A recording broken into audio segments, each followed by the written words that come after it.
Pai, em nome de Jesus, te pedimos agora que Tu venhas com Teu Espírito Santo, Senhor, de modo especial sobre a ministração da Tua Palavra, Deus, que possamos aprender, abrir os nossos corações, as nossas mentes, que a Tua Palavra penetre profundamente como espada de dois gumes, fazendo separação entre alma e espírito, que ela seja um alimento sólido, Senhor, um alimento, Deus, que venha nos ajudar na nossa vida, Pai.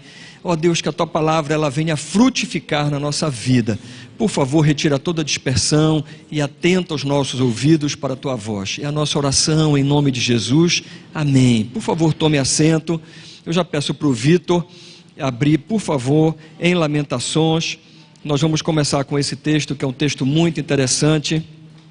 E eu vou, com o passar dos momentos, explicar para os irmãos aquilo que o Senhor tem colocado no nosso coração. Diz assim a palavra de Deus: eu quero trazer à memória, eu quero trazer à lembrança o que me dá esperança.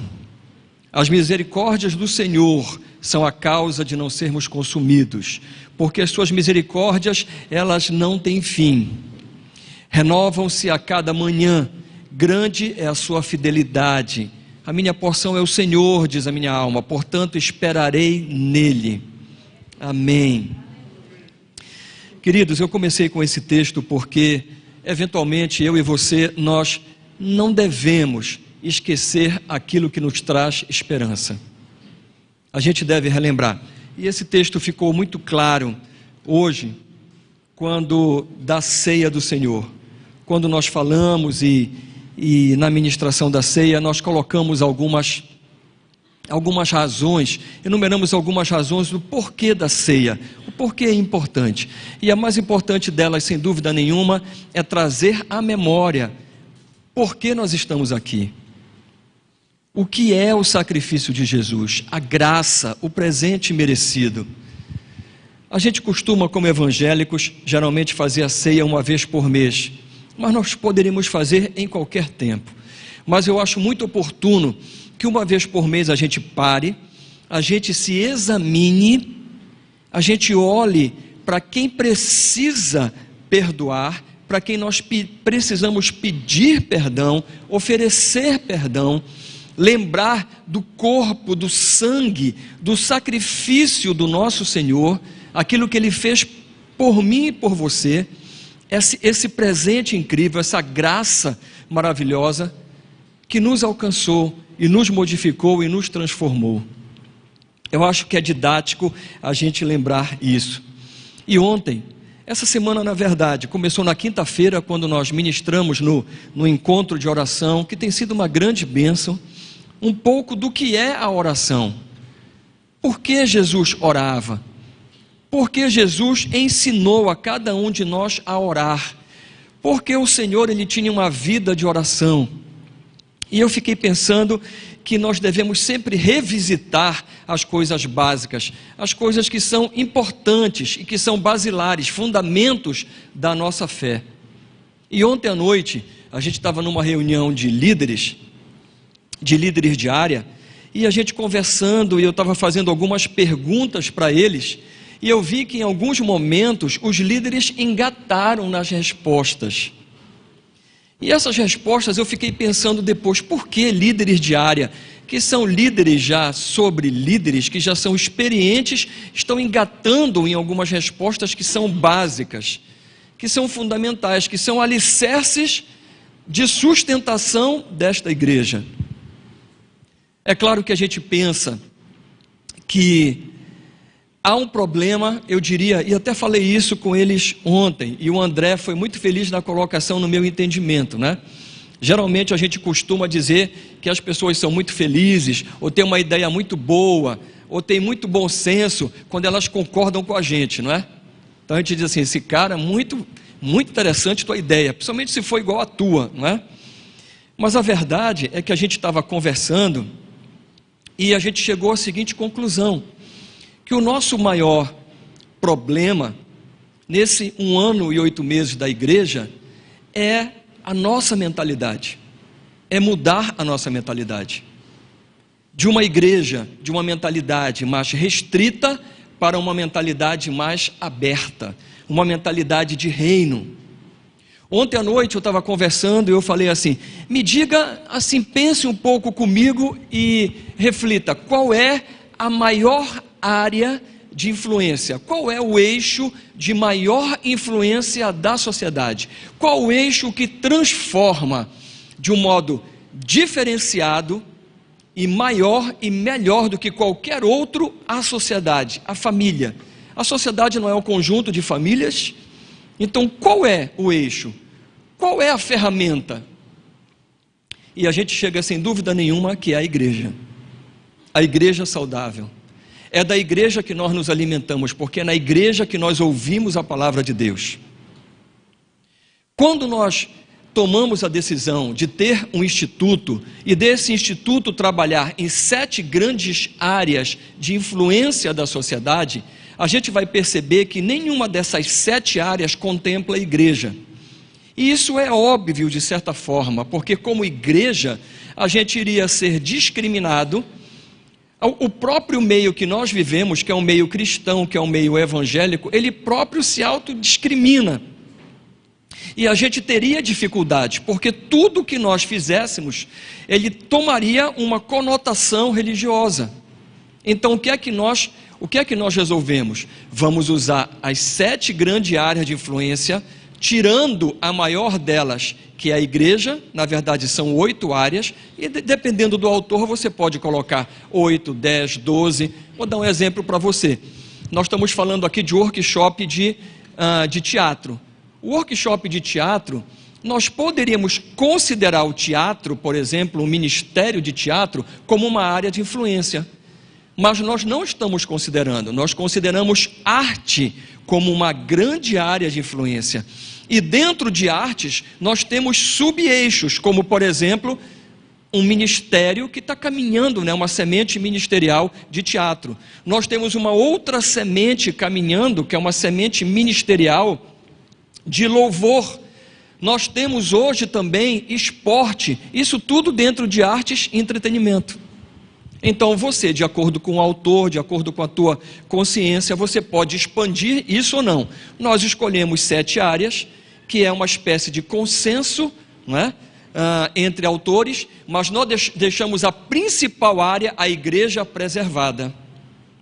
E da igreja, nós dissemos que o Instituto Aviva, ele é, na verdade, o braço missionário da igreja, porque a igreja focaria para as atividades básicas da igreja, que é ensino da palavra, adoração, oração. É isso que são as atividades básicas da igreja. E isso iria permear todas as áreas de influência que nós iríamos trabalhar, de acordo com a sua profissão, de acordo com o seu chamado, de acordo com a tua vocação. E aí a gente também combinou que nós iríamos destronar qualquer ideia medieval que o clero, que o pastor, que o líder, os pastores são superiores, eles são uma raça superior à plebe, à plateia. Acabamos com isso. Todos nós servimos a Deus dentro da nossa área vocacional, e cada um tem uma área vocacional. Nós vimos exemplos aqui do eixo política e governo, nós vimos exemplo no semanário da assistência social, promovendo cursos de estética, de maquiagem e tal, neste final de semana. Nós estamos vendo o exemplo do eixo de empreendedorismo e negócios, promovendo o summit para voluntários neste final de semana agora. Então nós vemos as áreas se mexerem. Nós estamos vendo o curso, por exemplo, de formação de aconselhadores e de libertadores, de libertação e aconselhamento, promovido pelo eixo educação. Então esses eixos, eles estão se mexendo, mas como eles se mexem? Em cosmovisão bíblica. Então para nós, e essa foi o meu questionamento, para nós, igreja, o Instituto Aviva é um braço missionário. Ok, e o Instituto Aviva, quando ele nos olha como igreja, o que é que ele vê? Ele vê a principal mantenedora, ele vê a razão de existir dele, de onde emana a palavra de Deus, a cosmovisão bíblica, o jeito de que Deus vê as coisas. E esse jeito, ele está permeando todas as áreas de influência. Isso é diferente do que nós havíamos vivido ou visto nas nossas igrejas anteriores, ou por onde andamos? Sim, é diferente. E aí a indagação do André, voltando da Viviane, foi: o maior problema, pastor, sem dúvida nenhuma, é a mudança de mentalidade. É colocar o pessoal, o vinho velho no odre novo. Esse é o detalhe. Porque a gente acostuma com tudo e a gente acha que aquele rumo, aquele momento, aquela forma de ministrar, aquela forma de ser conduzida à igreja, aquilo era o correto e aquilo era o bíblico. E quando a gente vai para a Bíblia e abre o nosso entendimento e analisa um pouco melhor, a gente vai ver que nós não somos perfeitos, mas a gente está muito mais perto da vontade de Deus do que nós estávamos antes. Isso não é arrogância, isso é uma constatação. Quando a gente percebeu isso e a gente fez perguntas básicas, o que é que a gente imaginou? Bora trazer na nossa mente aquilo que nos dá esperança. Vamos trazer aqueles principais pontos. Vamos começar uma série de ministrações para a gente relembrar o que de fato tem valor, a importância da palavra, porque a gente ouve muita bobagem. A gente ouve muita bobagem. Semana passada eu ouvi uma bobagem de um grande pregador no mundo inteiro, que ele falava que a palavra, que a oração é mais importante que a palavra, que é o elemento mais importante. De maneira nenhuma, nada vai substituir a palavra. Nada vai substituir a palavra. A palavra é a coisa mais importante. A palavra de Deus. Jesus é o verbo que se fez carne.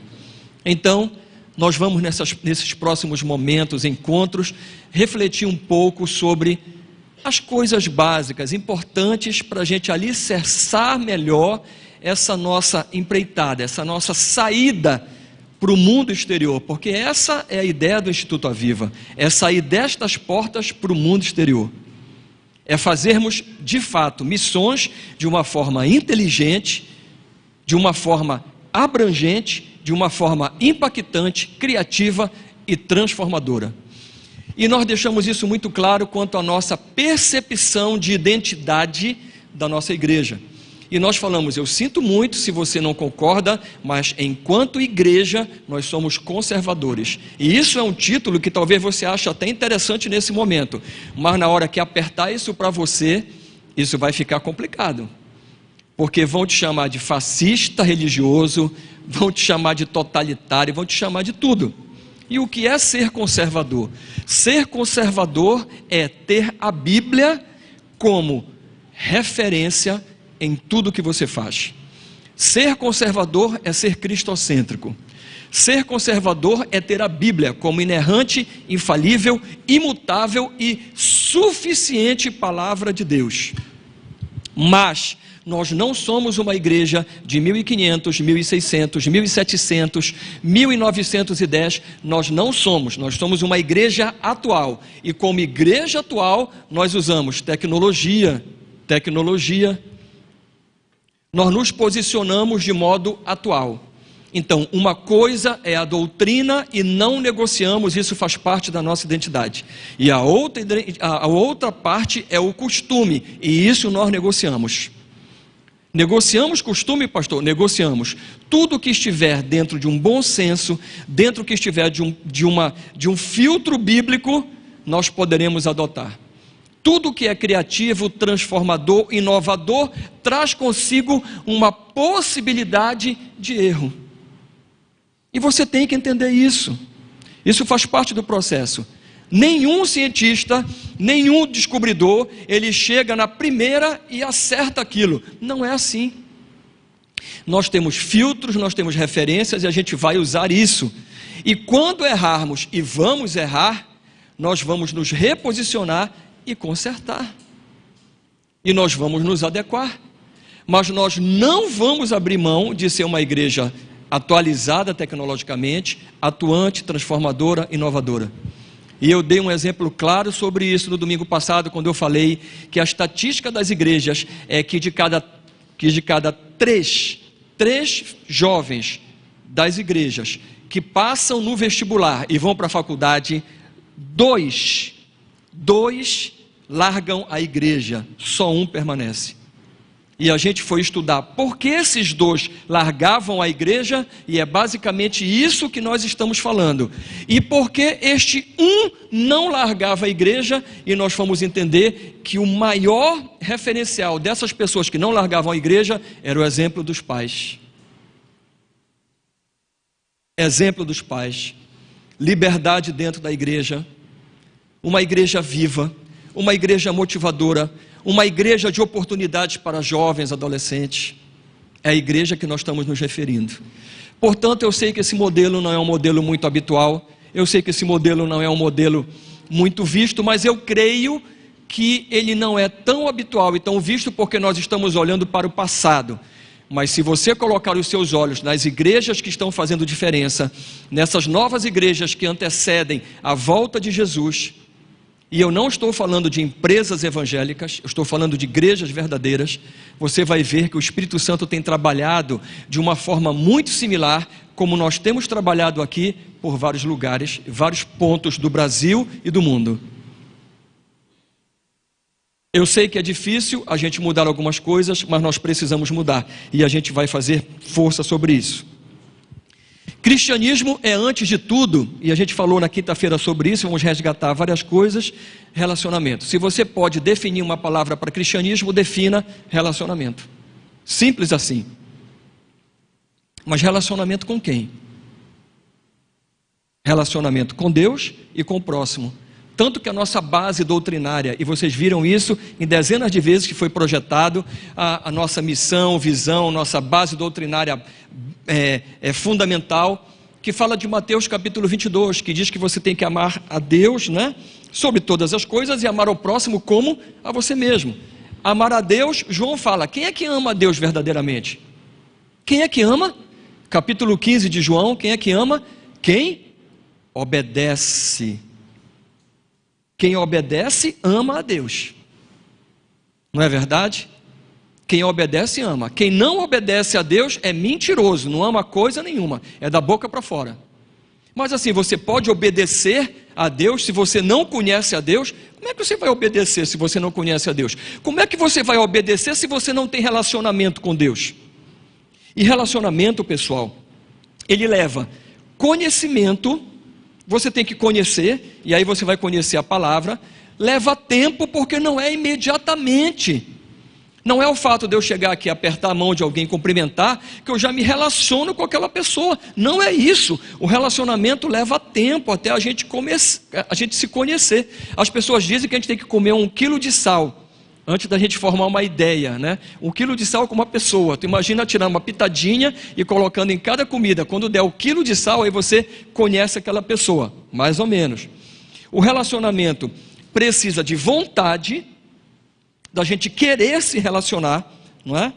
E o relacionamento precisa de uma coisa, da gente se encontrar, ter um lugar para a gente se encontrar. Então tu imagina com Deus, como é que é feito?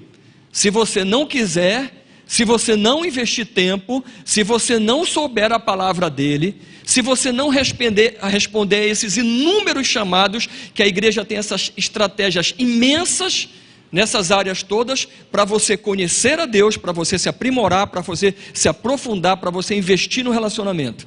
E com o teu próximo, como nós falamos na ceia, nós somos o corpo de Cristo.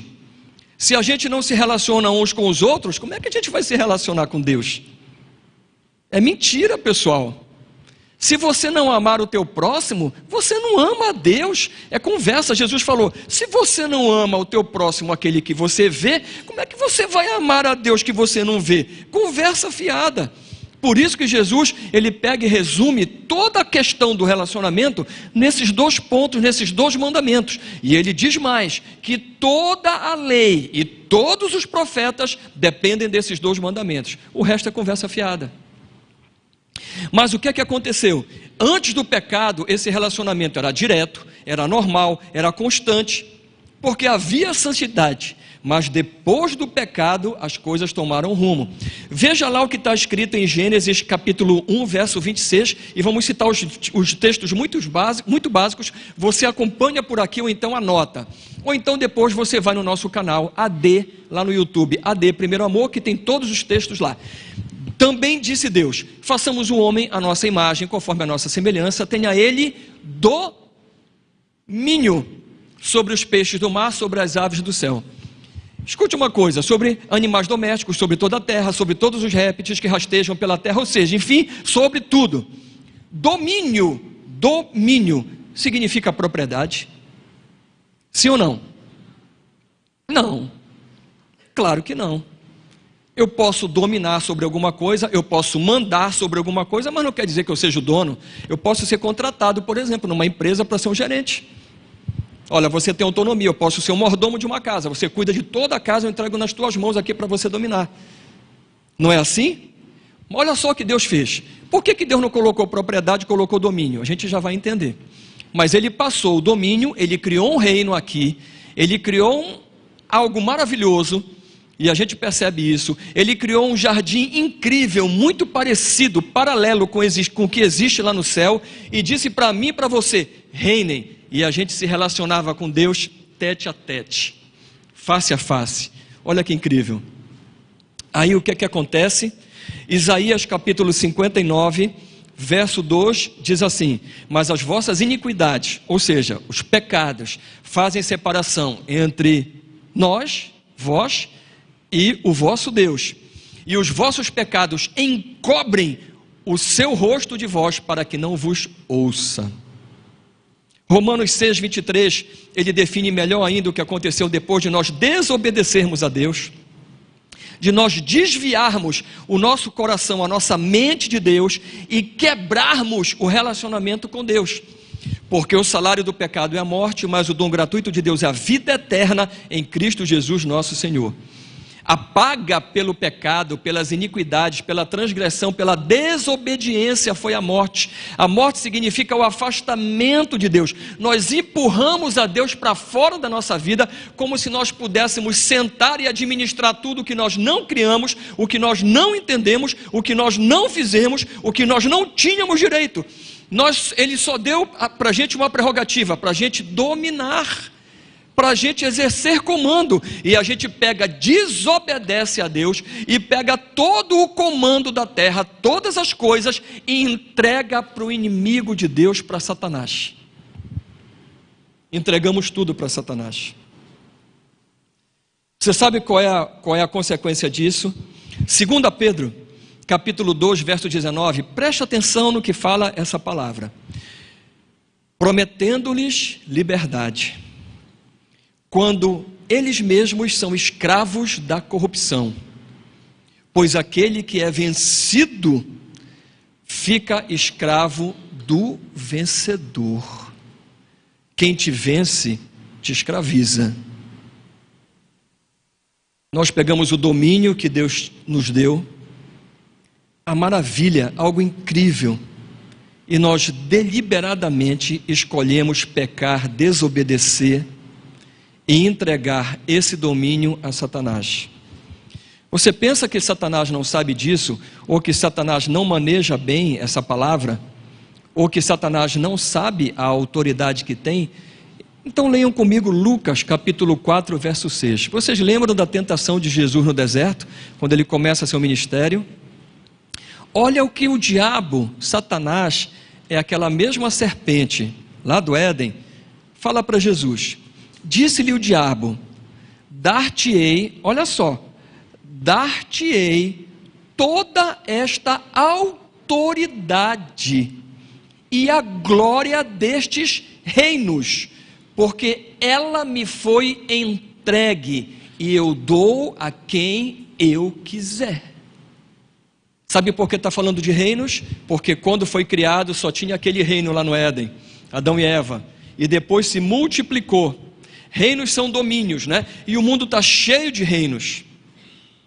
Satanás os domina a todos. Olha só que coisa incrível. Ele chega para Jesus, Jesus não o chama de mentiroso, não diz que essa palavra é mentirosa, Jesus contra-ataca com a palavra, mas em momento nenhum Jesus está falando que isso é mentira, ele sabe que é verdade. O homem, eu e você, nós entregamos o domínio da terra, do mundo, a Satanás. E ele tem autoridade sobre a terra e sobre o mundo. Mas eu quero que você lembre de uma coisa, lembre que domínio não significa propriedade. Domínio significa posse, e não é posse definitiva.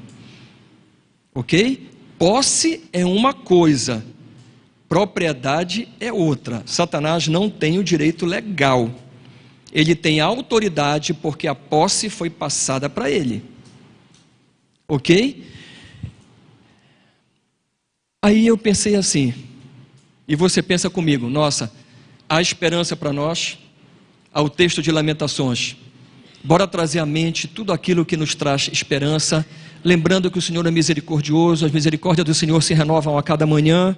Gênesis capítulo 3, verso 15, olha só como Deus nos dá esperança lá na queda, lá quando nós pecamos e entregamos para Satanás. Porém, inimizade entre ti e a mulher, entre a tua descendência e o seu descendente, este te ferirá a cabeça, e tu lhe ferirás o calcanhar. Aí você fica pensando, nossa, esse texto é muito enigmático, não é? Eu fiquei pensando também, o que é isso aí? O que é cabeça, o que é calcanhar? Obviamente que isso não é uma exegese, mas é uma ideia que eu vou lançar para todos vocês. É uma interpretação. Eu sei que a Bíblia diz que a palavra não é de particular interpretação. Ok, mas quando você interpreta de modo errado, equivocado, ok, mas quando você dá uma sugestão de interpretação, é válido, e dentro daquilo que Deus está colocando, e das coisas, e que não contraria nenhuma outra palavra, é possível discutirmos sobre isso? Isso é pecado? Não. O que é que eu imaginei? O que seria o calcanhar? Duas coisas eu imaginei. A primeira é aquilo que Satanás fala, que nós vivemos agora num mundo em que o comando é do maligno. Será que isso aí não mexe no teu calcanhar? Não é difícil ser honesto, ser correto, ser justo, ser verdadeiro, ser cristão, enfim, seguir a Jesus nesse mundo que a gente vive.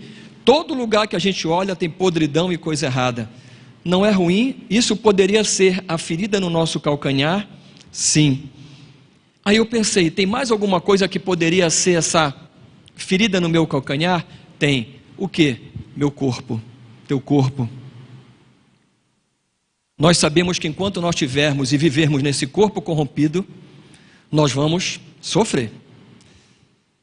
Nós vamos lutar. A luta do cristão, a minha e a sua, dura durante todo o tempo até que a gente passe para Jesus. Mas nós vamos ter que lutar. Lutar contra o mundo. E Jesus fala, no mundo vocês vão ter aflições, se preparem. Mas tem de bom ânimo, eu venci o mundo, vocês vão vencer também. Nossa, isso me alenta. Porque eu sei quando as coisas estão complicadas, estão difíceis, estão ruins, eu sei para quem eu corro. Jesus. Eu sei que isso pode ser uma coisa ruim, mas Jesus me anima. E sabe de uma outra coisa? O corpo.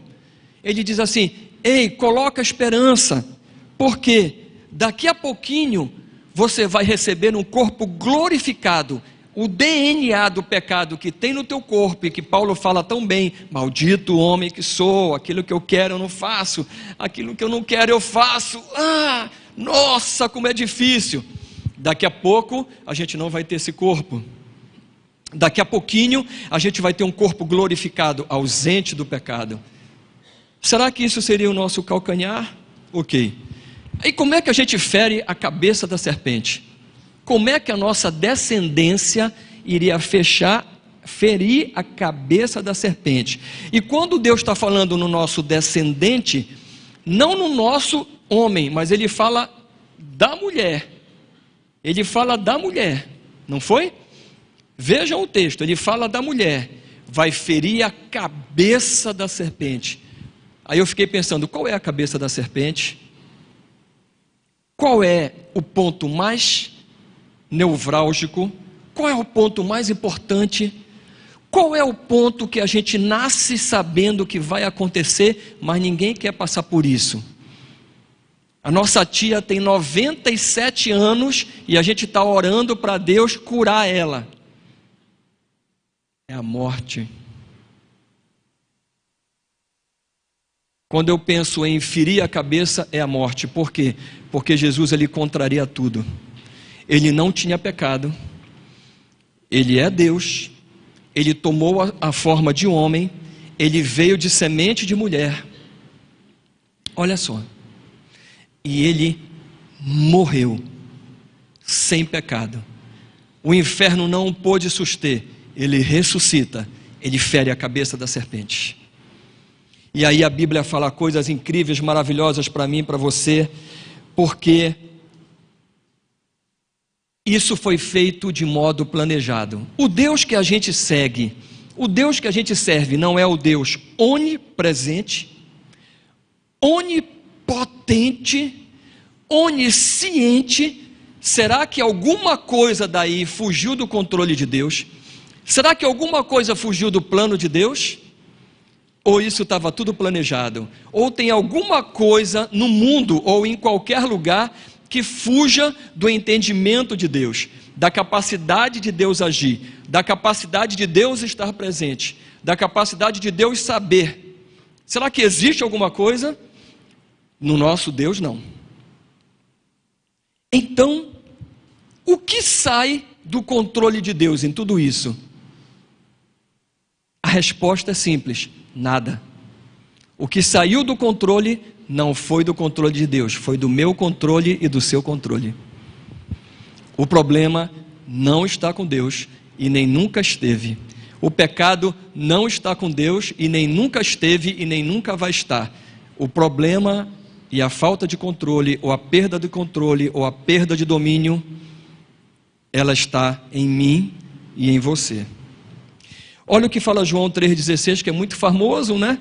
E talvez seja um dos principais versículos da Bíblia. Porque Deus amou o mundo de tal maneira que deu o seu Filho unigênito, para que todo aquele que nele crê não pereça, mas tenha a vida eterna.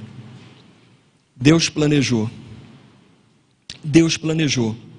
Na plenitude dos tempos, como nós falamos hoje, Deus esperou vir Alexandre varrer o mundo inteiro com a cultura helenista, com a cultura grega, com a língua grega, não é? O mundo inteiro falava grego. Depois Deus permitiu que viesse o Império Romano, até hoje inigualável, enquanto engenharia, logística, estradas, navegação, impressionante, interligou todos os lugares povoados do mundo. Olha só, e Jesus vem na plenitude. Deus, Ele planejou a restituição de tudo, para mim e para você.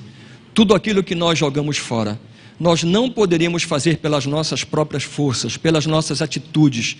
Nada que a gente fizesse, nada que a gente vendesse, nada que a gente ofertasse, a gente teria acesso a isso, absolutamente nada. Somente um homem sem pecado, tomando o seu lugar, tomando o meu lugar, de graça, mas não sem custo, com alto custo, poderia oferecer um parente, como nós ouvimos no curso Bereanos, um resgatador, poderia dar a sua vida em favor da minha e da tua.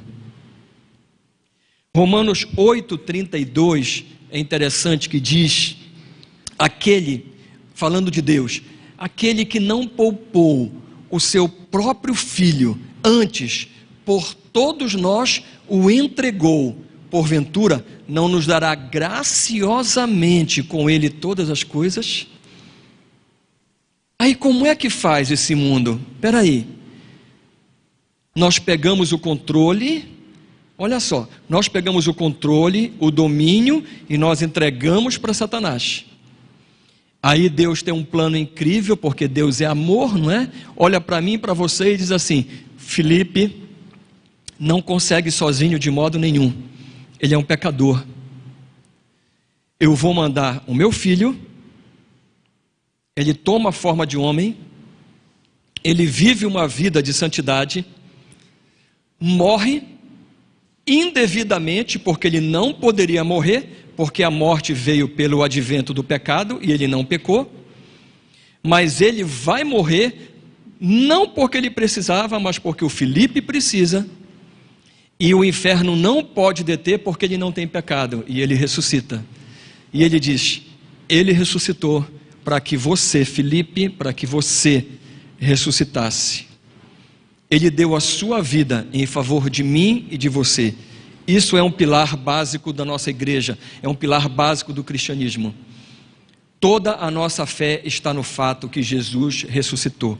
Jesus não está num túmulo, Jesus não está no jazigo, o jazigo está vazio. Jesus ressuscitou, e Ele fez isso por mim e por você, para nos restituir aquilo que nós tínhamos perdido, para religar. É por isso que Jesus é a única religião, porque é o único capaz de religar. Por isso que Paulo o chama de segundo Adão, porque o Adão não tinha pecado, até ele escolher por pecar. Mas Jesus em tudo foi tentado, mas ele não cedeu e não pecou. E ele fez isso por mim e por você, para nos restituir o relacionamento. Agora escuta, como Deus vai restituir o relacionamento nessa imperfeição? Porque nós entregamos o domínio do mundo, do reino, para Satanás, e o nosso corpo, ele traz as características hereditárias, espirituais, emocionais, afetivas, e seja lá mais o que for, dos nossos pais. Ou você acha que você não está trazendo no teu corpo o pecado que foi cometido lá atrás por Adão e Eva?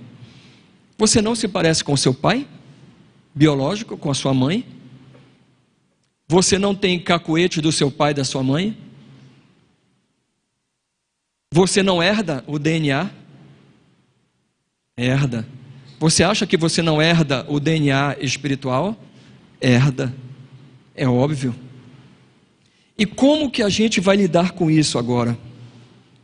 Olha, primeira carta aos Coríntios, capítulo 15, verso 54, diz assim: e quando este corpo corruptível se revestir da incorruptibilidade, e o que é mortal se revestir da imortalidade, então se cumprirá a palavra que está escrita: tragada foi a morte pela vitória. Pela fé, isso já aconteceu, porque é uma questão de tempo. Você tem fé? Se você tem fé e crê nesse Deus, a vida eterna já começou. Passaremos pela morte, muito provável, mas a morte já foi tragada. A semente da mulher já pisou na cabeça da serpente. Deus já programou um corpo glorificado, ausente do pecado. Deus vai restituir tudo de novo, pelo seu próprio sacrifício. Isso é uma grande bênção para todos nós. Enquanto nós estivermos vivos aqui nessa terra, eu quero te dizer que não há moleza e não há trégua, simplesmente porque o nosso inimigo, ele não dorme. O nosso inimigo, ele vai batalhar com você durante 24 horas, durante 7 dias na semana. Além do que, nós estamos vivendo num ambiente hostil. Então o que a gente precisa fazer? Primeiro, se apegar com Deus. 2, se apegar com o corpo de Cristo. Mudar as nossas referências, nossas amizades, nossos lugares, nossos valores, nosso caráter. Deixar a palavra fazer efeito. Ouvir a palavra e obedecer essa palavra. Amar a Deus, mas não ser hipócrita. Amar o próximo como a nós mesmos. Efésios capítulo 6, verso 12, ele fala que a nossa luta não é contra carne e sangue, a nossa luta é espiritual e é contra um exército que tem as hierarquias todas estabelecidas. Nós não teremos folga, nós não teremos descanso. enquanto nós estivermos nesse mundo. Enquanto você estiver neste mundo e eu estiver neste mundo, nós seremos sal e luz. Seremos luz na escuridão. Adianta colocar luz aonde tem muita luz? Não. A luz é colocada aonde há escuridão. É para isso que você foi chamado. Adianta salgar aquilo que já está preparado, aquilo que já está temperado? Não, você precisa salgar aquilo que não está preparado, que não está conservado, aquilo que precisa do tempero. Então nós seremos sal e luz para esse mundo. 1 João 5,19, tem uma coisa interessante. Corroborando com tudo isso que a gente está falando, ele diz assim: sabemos que somos de Deus. Você sabe que você é de Deus? Você sabe que você é de Deus? Eu espero que sim. Se você não sabe, é muito simples. Basta abrir o teu coração, deixar a palavra penetrar no teu coração, reconhecer que você é pecador e fazer a mudança, deixar Deus fazer a mudança. Mas Ele só pode fazer a mudança depois que você fizer a sua mudança. E qual é a sua mudança? É convidá-lo a entrar na sua vida e ser Senhor da sua vida. Lembra de uma coisa que é muito interessante? A Bíblia diz que eu e você, nós somos essencialmente alma. Nós não somos nem corpo em essência e nem espírito. E a gente chegou a falar um pouco sobre isso de manhã. Nós somos, e a Bíblia diz que nós somos almas viventes. Quando eu e você morremos nesta terra, o nosso corpo tem dois destinos. Ou ele vai voltar a ser pó, ele vai para a terra de novo, ou então ele vai ser cremado, vai ser queimado. Não é? Mas e o espírito? Olha o que a Bíblia diz, que o nosso espírito retorna para Deus. Olha como Deus programou e planejou você e a mim. Alguma coisa retorna para Deus pecaminosa? Deus, Ele colocou uma blindagem no meu espírito e no teu espírito, para que quando nós ouvíssemos a sua palavra, a graça, o presente imerecido, e nós fizéssemos opção pelo Espírito Santo, o Espírito Santo interagisse com o nosso espírito e viesse morar dentro da gente. Jesus rasga o véu de cima a baixo, e agora pela intrepidez e o sacrifício de Jesus, nós temos a coragem e a legalidade de entrar nos santos dos santos, na presença de Deus, orar diretamente a Deus em nome de Jesus, nos atrever a sermos recebidos por Deus, a nos relacionarmos com Deus como o primeiro Adão se relacionava, através de Jesus Cristo, mesmo com esse corpo contaminado, mesmo nesse mundo jaz que está apodrecido no maligno, mesmo sendo quem é você e eu, pecadores. Mas através de Jesus Cristo, do seu sangue purificador, do seu sacrifício, nós fomos restituídos, melhor dizendo, do nosso relacionamento com Deus. Jesus fez isso para mim e para você. Jesus fez isso comigo e com você. Quando a gente lê em Efésios sobre a questão da armadura de Deus, e nos dando conselhos de como proceder, olha que coisa interessante, são 6 pontos, 5 pontos são de defesa: a verdade, a justiça, a palavra, que é o evangelho, a fé e a salvação. Cada um tem uma peça da armadura, é a couraça, o cinto, o capacete, mas tem uma que é ataque, que é a espada do Espírito. Deus nos programou para que nós vivêssemos no mundo, e as nossas armas que nós devemos usar, a armadura de Deus, ela é basicamente para nos defender. Olha só, de 6 elementos, 5 são de defesa, são para a tua guarda e para a minha guarda. Veja o cuidado, a maravilha de Deus. o importar de Deus com a tua vida, e só uma arma, só a espada é o ataque.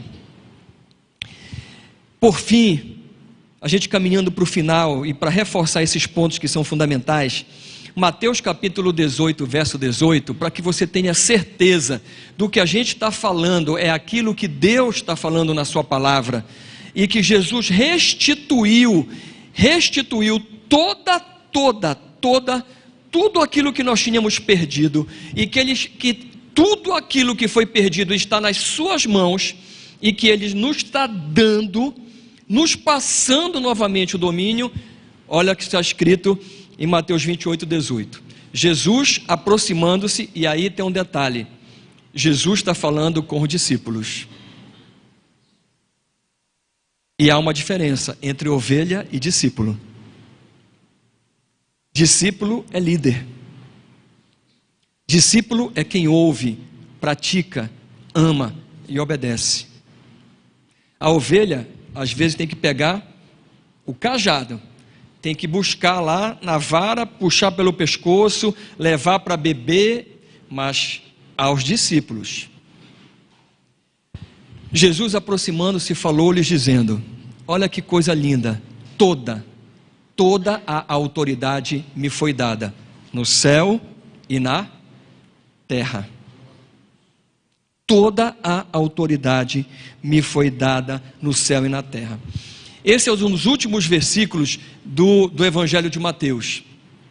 E geralmente na última parte do texto é onde você conclui as ideias e você coloca os pontos fundamentais daquilo que você veio desenvolvendo, que você veio discorrendo, da parte introdutória, explicando todas as coisas, você explica a genealogia, como é que aconteceu, como é que Maria concebeu, aí você vem explicando tudo, né?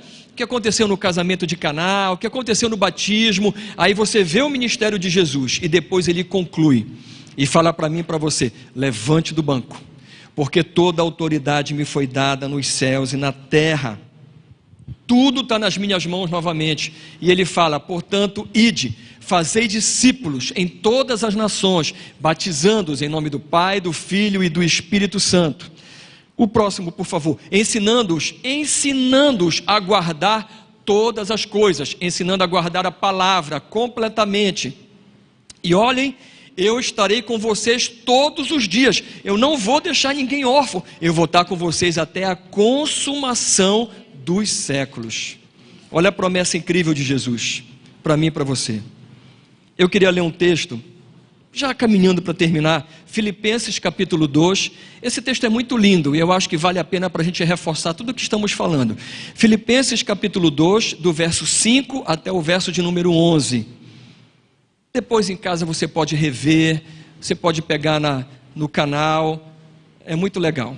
Diz assim a palavra do Senhor, tende em vós o mesmo sentimento que houve também em Cristo Jesus, pois ele, subsistindo em forma de Deus, ele não julgou como usurpação ser igual a Deus, antes a si mesmo se esvaziou, assumindo a forma de servo, tornando-se em semelhança a homens, reconhecido em figura humana, é a semente da mulher, e a si mesmo se humilhou, tornando-se obediente.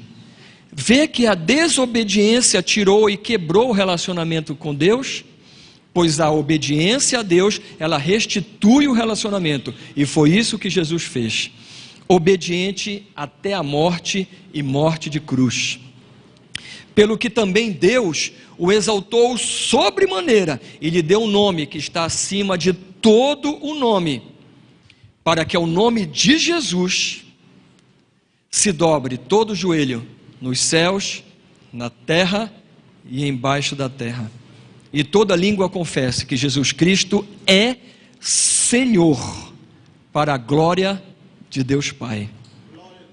Olha que texto lindo, que coisa incrível, não é? Querido, de tudo que nós vimos, e fechando, nós temos palavra, que é a base de todas as coisas, a palavra de Deus, e por isso nós colocamos isso de uma forma primeira e fundamental e conservadora, a palavra de Deus. A palavra ela gera fé, e só com a fé, somente com a fé, você acessa a graça, que é o presente merecido.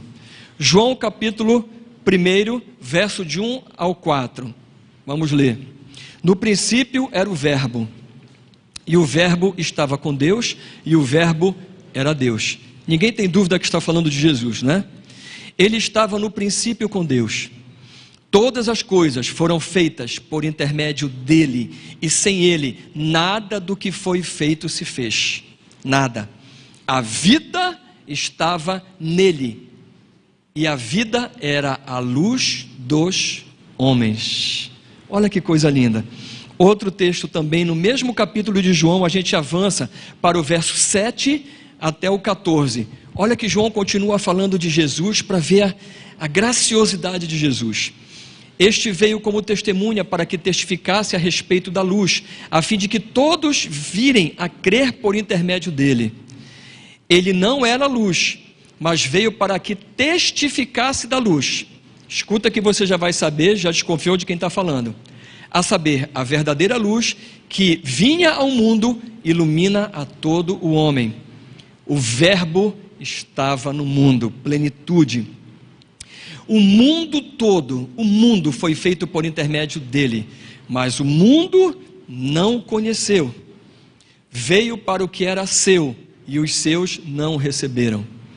Mas a todos quantos o receberam, deu-lhes o poder de serem feitos filhos de Deus. Filhos de Deus. Começa a falar de João Batista e agora está falando nitidamente de Jesus.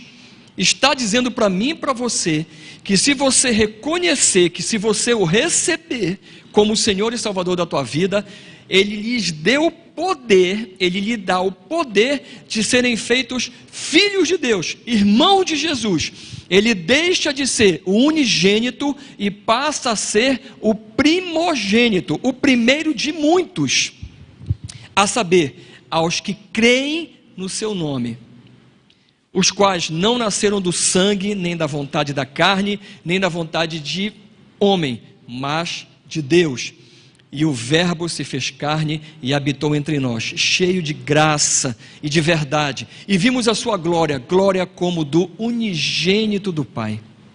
Lindo texto. Romanos capítulo 10, verso 17, quando você lembra, nós estamos falando da palavra, do Verbo que se fez carne, não veio de nada a não ser de Deus, e ele veio para que a gente cresce nele, para que a gente tivesse a vida eterna. Mas o que é que ele diz? Você precisa da palavra, e a palavra é o start de tudo. Ele diz, e assim, Romanos capítulo 10, verso 17, a fé vem pela pregação da palavra, e a pregação pela palavra de Cristo. A fé vem pelo ouvir, e ouvir a palavra de Deus. Nós temos fé, e a fé nos arremete ao terceiro ponto fundamental: palavra, ouvir, anunciar o Evangelho. Essa palavra gera fé em mim e você, em quem está ouvindo. Aí você toma a sua decisão, o que você vai fazer com essa fé que foi gerada no teu coração. Romanos capítulo 10, verso 9 e 10, a parte mais incrível, maravilhosa e que está à disposição minha e de você. Se com a tua boca confessares a Jesus como Senhor, e em teu coração creres que Deus o ressuscitou dentre os mortos, serás salvo. Porque com o coração se crê para a justiça, e com a boca se confessa a respeito da salvação.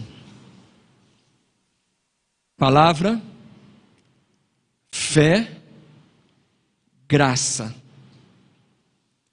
João capítulo 14, verso 21, ele é interessante para a gente fechar essa ideia.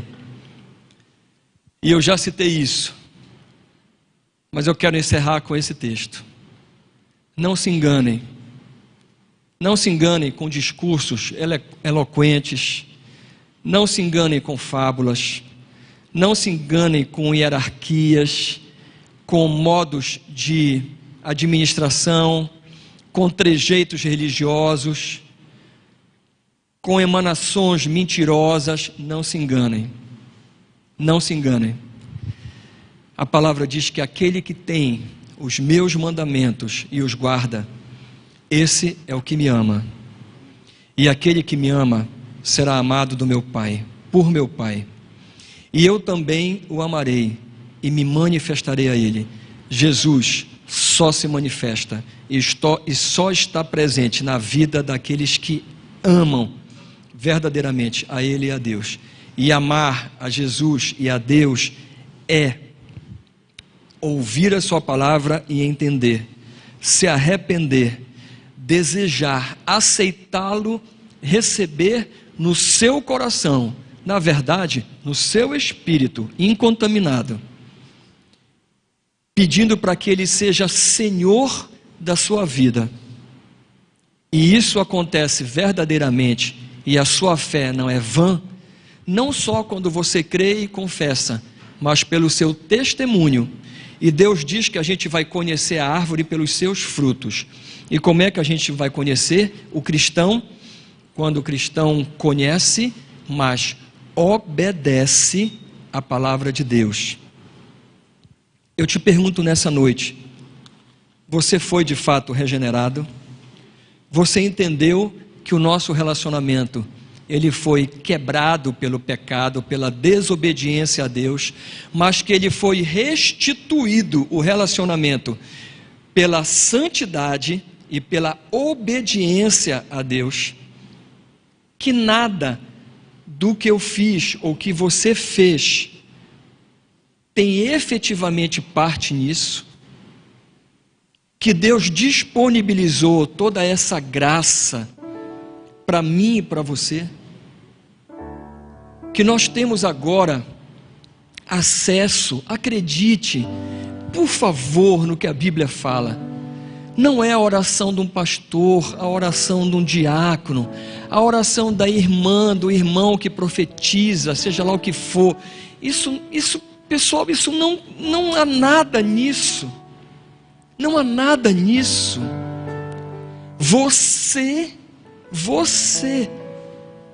quando você recebe a Jesus como Senhor e Salvador, e esse Espírito Santo mora em você, você tem acesso direto a Deus. Jesus te concedeu isso. Você não precisa de intermediários. Você pode se chegar a Deus. A questão é que às vezes eu olho o André, e o André está a 8 metros de mim. Foi o jeito de eu me chegar ao André. Mas eu posso andar até o André e ficar a 1 metro dele. Vai depender de mim. Deus, Ele está perto de mim e de você. Ele fez tudo o que era para ser feito. Ele planejou a regeneração, Ele planejou a redenção, Ele planejou o religar, a religião. Ele deu o seu único filho para morrer no meu lugar e no teu lugar. Toda a nossa fé se baseia no fato do seu filho ter ressuscitado. E ele fez isso não porque ele precisava, porque ele era Deus, e é Deus. Mas ele se esvaziou dele mesmo, tomou a forma de homem. Por quê? Porque ele veio fazer aquilo que eu não poderia fazer e que você não poderia fazer. Ele te ama tanto que Ele deu a vida dele por você. Ele deu por mim. Nós não merecemos isso. Nós nunca faríamos nada para merecer isso. E o nome disso é graça. A graça é esse perdão, é essa regeneração que está disponível para mim e para você. Eu tenho certeza que você entende isso. Queria que você reclinasse sua cabeça, fechasse seus olhos. Eu não sei se você está aqui nessa noite e ainda não fez a tua decisão, ou se está nos assistindo e ainda não fez a tua decisão por Jesus. Mas como nós lemos a palavra, é importante que a palavra ela penetre no teu coração, porque ela vai gerar fé e você creia verdadeiramente. Isso não depende de mim e de nenhum argumento que eu possa usar. Mas a Bíblia diz que o Espírito Santo, que é o Espírito do Senhor, e que nós lemos que Ele não nos deixaria órfãos, Ele nos convence de toda a verdade, justiça e juízo. E Ele está falando no teu coração que aquilo que está sendo ministrado é verdade. Se você não fez a tua decisão, aonde quer que você esteja, faça a sua decisão agora. Abra o teu coração e diga assim: Senhor, eu sei que Tu falaste comigo, a Tua palavra falou comigo, eu sei que isso é verdade. Eu quero me arrepender dos meus pecados, eu quero me arrepender dos meus erros, eu quero Te convidar a ser Senhor e Salvador da minha vida. Entra na minha vida e toma o senhorio, me destrona do lugar onde eu estou gerenciando a minha vida, e vem e gerencia para mim, Senhor. Restitui o relacionamento com Deus, Pai. Perdoa os meus pecados, sara minhas feridas. Me ajuda, Senhor, me socorre. Talvez você tenha entrado e você precisa de reconciliação. Você já tinha conhecido a Jesus, mas você foi distanciando com o tempo, os cuidados do mundo e tantas coisas. Falta de tempo para tudo, às vezes não vamos para a igreja, às vezes largamos, ou temos um trauma, ou temos um problema, e achamos que tudo é igual, que todas as coisas não prestam, que é tudo enganação. Mas chegou o momento de Deus falar com você e dizer assim: meu filho, minha filha, volta, volta, volta, é o meu Espírito que está falando com você, eu te amo, e a minha graça continua viva, e você não vai conseguir viver nesse mundo e ter paz no meio dessa tribulação, não vai conseguir ser feliz no meio dessa infelicidade toda, se você não tiver o meu Espírito Santo no comando da tua vida. Eu não sei se há alguém neste auditório, no primeiro momento, que não aceitou ainda essa graça incrível, ou no segundo momento se afastou dela. Eu não vou te pedir para vir à frente, mas eu queria que você fizesse um sinal com a tua mão, para eu identificar e para eu fazer uma oração específica por você, com você. Alguém nesta noite que precisa desta oração? Se você precisa, amém, glória a Deus, amém, graças a Deus, o Espírito Santo está falando. Então eu peço que você, igreja, continue orando, e essas pessoas que levantaram a mão, por favor, orem comigo, e diga assim, ó: meu Deus, me perdoa pelos meus pecados, eu me arrependo dos meus pecados, eu sei que foi o Teu Espírito que falou comigo, e eu agora tomo a minha decisão de entregar a minha vida a Ti. Eu te peço que o Teu Espírito Santo, Ele entre na minha vida, que Ele faça morada permanente. E eu te peço, Deus, que Tu conduzas tudo daqui para frente. Eu estou te confessando com a minha boca e crendo com o meu coração. E eu sei que isso está gerando nesse momento a Tua graça na minha vida. E eu tenho a coragem de fazer isso, a intrepidez de fazer isso, porque eu sei que Jesus, Ele deu a sua vida por mim, e que por causa do Seu nome, de tudo que Ele fez, eu posso me chegar a Ti, e eu posso me derramar em Ti, Senhor, e te pedir que Tu tomes conta da minha vida. E essa é a minha oração, e eu faço isso, meu Deus, em nome de Jesus. Agora continue de cabeça baixa, deixa eu orar por você também. Deus, em nome de Jesus, essas pessoas que levantaram as mãos, Senhor, seja para Te aceitar verdadeiramente como Senhor e Salvador, ou seja para se reconciliarem, eu te peço em nome de Jesus, que Tu escrevas os seus nomes no livro da vida, que o Teu Espírito Santo encontre uma morada, Senhor, permanente nos seus espíritos, nos seus corações, Que o Teu Espírito Santo dê unção de alegria, de paz, de amor, e que as suas vidas sejam transformadas, Senhor, totalmente.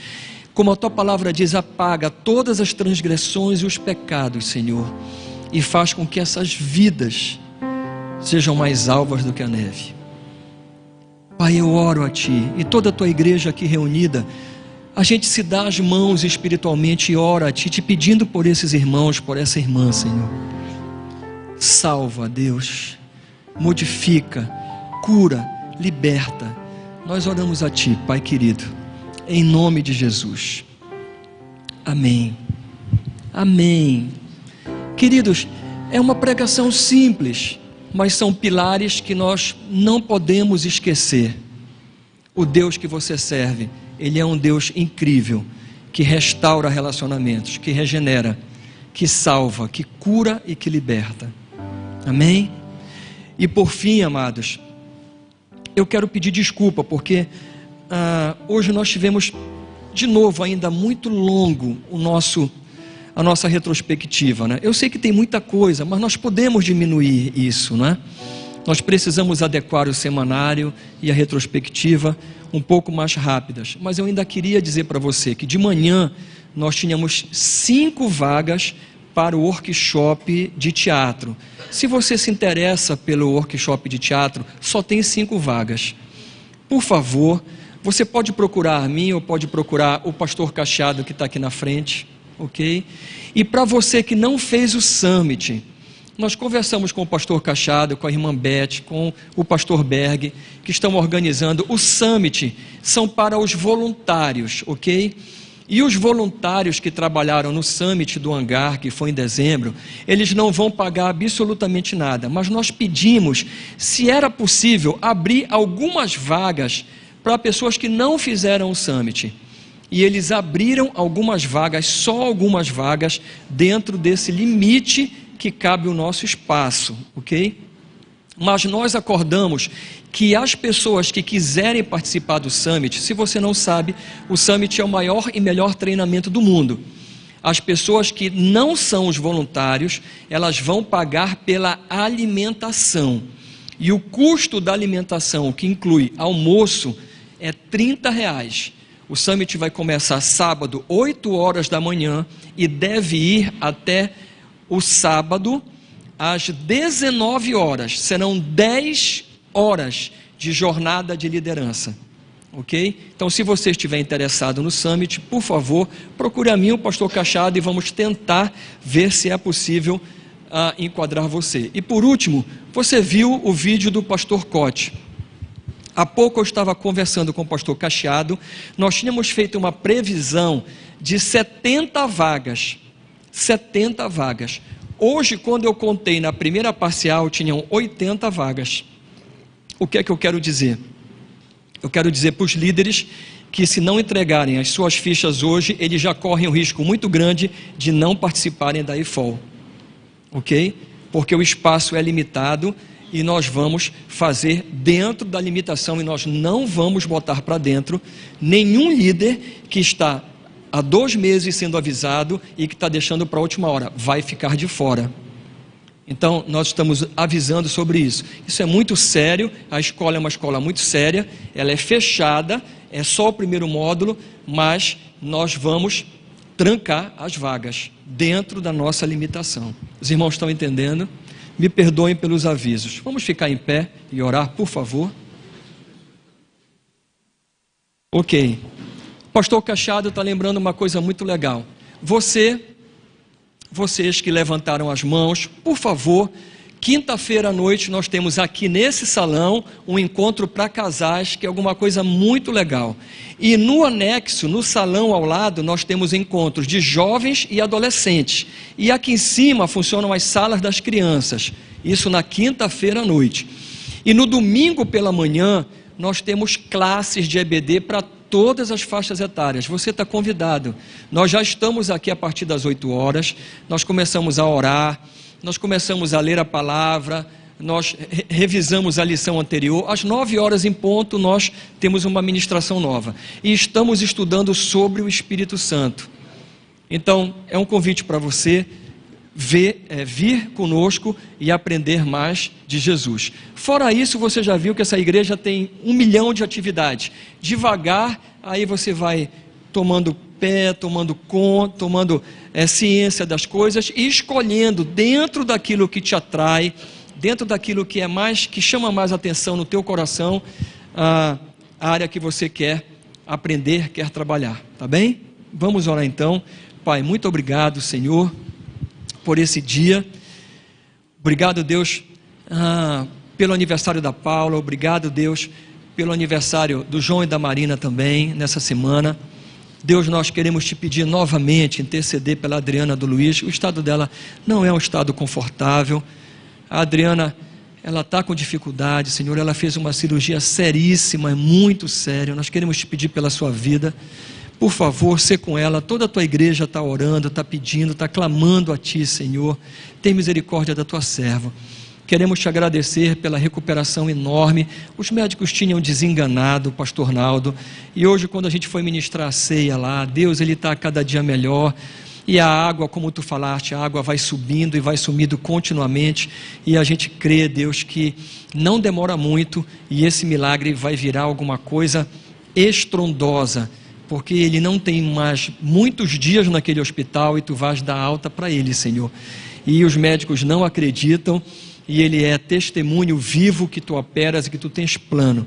E da mesma forma te oramos por todos os líderes, as programações, tudo que foi feito nesta igreja, que vai ser feito pelas famílias, pelas almas das pessoas, Pai. Tem misericórdia, nos guarda, porque nós sabemos, ouvimos isso, que nós estamos num mundo corrompido e ainda temos um inimigo muito forte, que somos nós mesmos.